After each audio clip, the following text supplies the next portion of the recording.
Matt Lenihan Boxing Social in association with Forged Irish Stout, Empire Fight Store. We're here, Eddie Hearn. Eddie, Liverpool card, Peter McGrail, back on track after the knockout loss, a new world champion in Beatrice Ferreira. Lots of good fights in Junaid Boston with a highlight reel knockout. Just give us a quick run through of this card. Well done from the young guns. I mean, firstly, obviously, Frankie Stringer started off, thought it was a good performance. Maisie Rose, solid 8 rounds after being out for a long, long time. Hamza Uddin, I thought was sensational, lit up the place, fantastic debut, exactly what you want. Joe McGraw with a good 8 rounds against a tricky opponent in Ryan Walker, very clever. Beatrice I thought was fantastic. I mean, she probably is a super featherweight, really. She fought a big 135 pounder tonight and just steamrolled through her. Good win from Steve Clark. I thought Junaid was really good. Jack Martin, tough as old boots, and it took something special to stop him. Good stoppage, wasn't it? It was a good stoppage, and it took something special to stop him tonight. And Pete McGraw I thought was fantastic because he boxed a different kind of style, really. Because Leach is tricky, he's awkward, and sometimes he can make you look a little bit boring. I thought McGraw kept his foot on the gas. Got caught a little bit because he was pushing the fight so much, but fought at a tremendous pace and a good 10 rounds, good win, career back on track.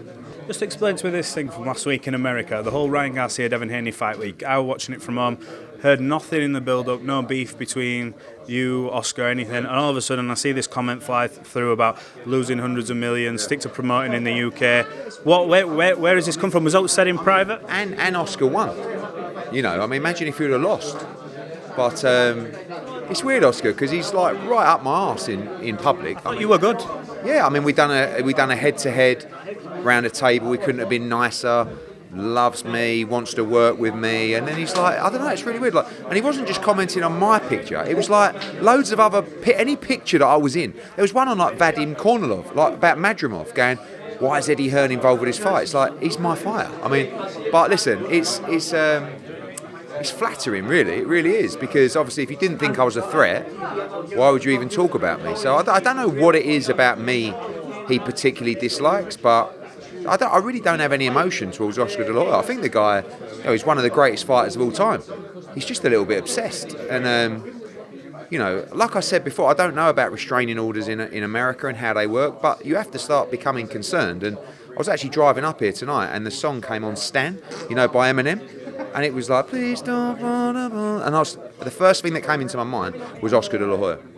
So I'm just hoping when I get into the office on Monday, I haven't got a letter from Stan, aka Oscar De La Hoya. But I think he's doing really well. Like I've never actually said a bad word about him. Was that said in private between you two at fight week or anything? Couldn't be friendlier in private, always.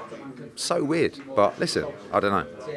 In terms of, you actually received praise from someone. I'll give you 3 guesses who it was. A few people sent it to me. It was like sort of half a praise, It was like he gave you his due for you guys. He talked about building fight and stuff like that.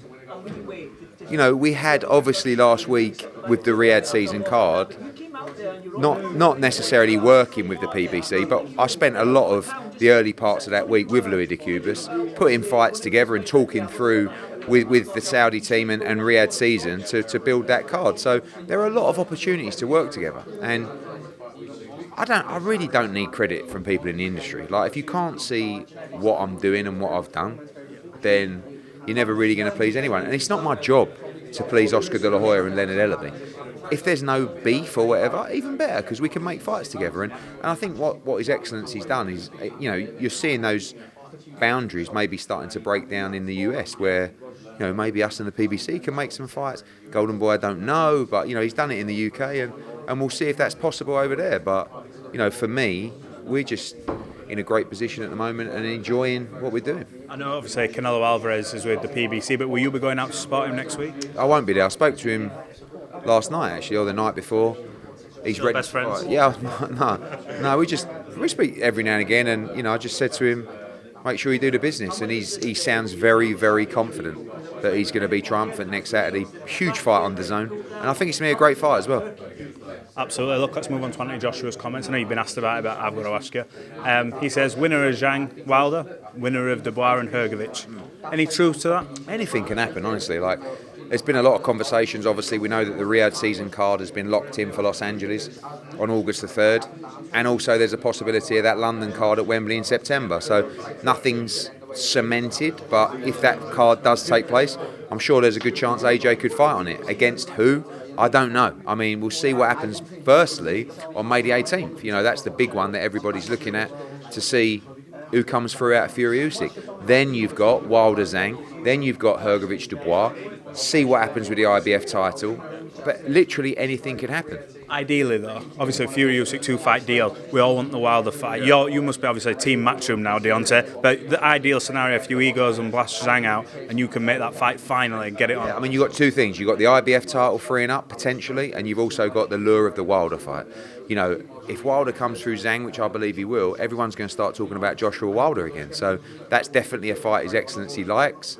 AJ is up for that fight. He'd, of course, love to win a world heavyweight title again. He'd love to fight the winner of Fury Usyk. At the moment, nothing locked in because of all the upcoming fights, and we'll see what spits out on May the 18th and June the 1st. Coming back to the card you said, that Terence Crawford card is the best one in US, bar none. Yeah. Is there any that you think have ever come close in the previous ones? Because I've not seen like a top to bottom like that. You'll have to speak to the statos. I mean, Dan Raphael said, not the best card ever, but a brilliant card. But he's, you know, I mean, he knows a lot of the cards, and look, I say a lot of stuff, obviously. For me, I looked at that card and I thought, that's the best card I've ever seen.